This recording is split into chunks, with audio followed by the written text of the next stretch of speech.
Hi guys, இனி நம்ம movie ரிவ்யூவில் 28 டிகிரி செல்சியஸ் இந்த படத்தோட ரிவ்யூ தான் பார்க்க போகிறோம். இந்த படம் இப்போ தமிழ் டப்பில் அவைலபிளாக இருக்குது. மறக்காமல் செக் அவுட் பண்ணி பாருங்க. ஒரு ரொமான்டிக் சஸ்பென்ஸ் த்ரில்லர் மூவியாக இந்த படம் வெளிவந்திருக்கு. இப்போ இந்த படத்தோடைய கதையை பார்த்தரலாம். படத்தோடைய ஹீரோ ஹீரோயின் 2 பேரும் லவ் பண்ணுவாங்க. காலேஜ் படிப்பாங்க, மெடிக்கல் காலேஜ் படிப்பாங்க. ஹீரோயின் வீட்டுக்கு இவங்களுடைய லவ் மேட்டர் தெரிஞ்சிடும். ஹீரோயின் வீட்டில் இவங்களுடைய லவ்வுக்கு எதிர்ப்பு தெரிவிப்பாங்க. குறிப்பாக ஹீரோவுக்கு கல்யாணம் பண்ணி கொடுக்க மாட்டேன் அப்படின்னு சொல்லிட்டு ஸ்ட்ரிக்டாக சொல்லிடுவாங்க. இதனால் ஹீரோயின் 2 பேரும் ஓடி போய் கல்யாணம் பண்ணிக்குவாங்க, ரெஜிஸ்டர் மேரேஜ் பண்ணிக்குவாங்க. அதுக்கப்புறம் ஹீரோயினுக்கு ஒரு மிகப்பெரிய ஒரு பிரச்சனை வரும்.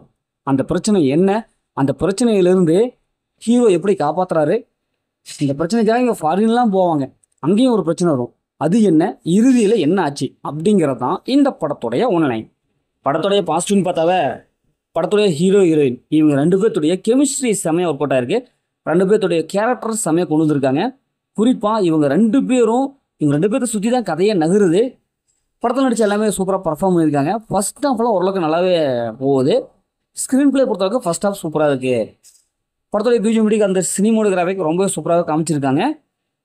இதில் குறிப்பாக ஹீரோயினுக்கு அந்த 28 டிகிரி செல்சியஸ் டெம்பரேச்சர் வந்து மெயின்டைன் பண்ணணும். அவங்களுடைய உடம்பு கண்டிஷன் டெம்பரேச்சர் மெயின்டைன் பண்ணணும். அதற்காக நம்ம ஹீரோ படாது பாடுபடுவார். அதெல்லாம் ரொம்ப சூப்பராகவே வந்திருக்கு. படத்துடைய மைனஸ்ன்னு பார்த்தாவே செகண்ட் ஹாஃப் தான். ஏன்னா செகண்ட் ஹாஃபில் கொஞ்சம் ட்விஸ்ட் அண்ட் டர்னிங் கொஞ்சம் கொடுத்துருக்கலாம். லேசியாக இருக்குது, ப்ரிடிக்டபுளாக இருக்குது. ஏன்னா இவங்க வந்து சொல்ல வந்த விஷயம் ஓகே தான், ஆனால் இருந்தாலும் இன்னும் கொஞ்சம் இன்ட்ரெஸ்ட்டாக கொடுத்துருக்கலாம். கிளைமேக்ஸ் அதே மாதிரி தான், ஒரு நார்மலான ஒரு கிளைமேக்ஸ் கொடுத்துட்டாங்க. ஃபர்ஸ்ட் ஹாஃபில் இருந்த அந்த ஸ்பீடு செகண்ட் ஹாஃபில் இல்லை, ரொம்ப ஸ்லோவாகிடுது. சில சீன்ஸ்லாம் ரொம்ப ப்ரிடிக்டபுளாக இருக்கிற மாதிரி தோணுது.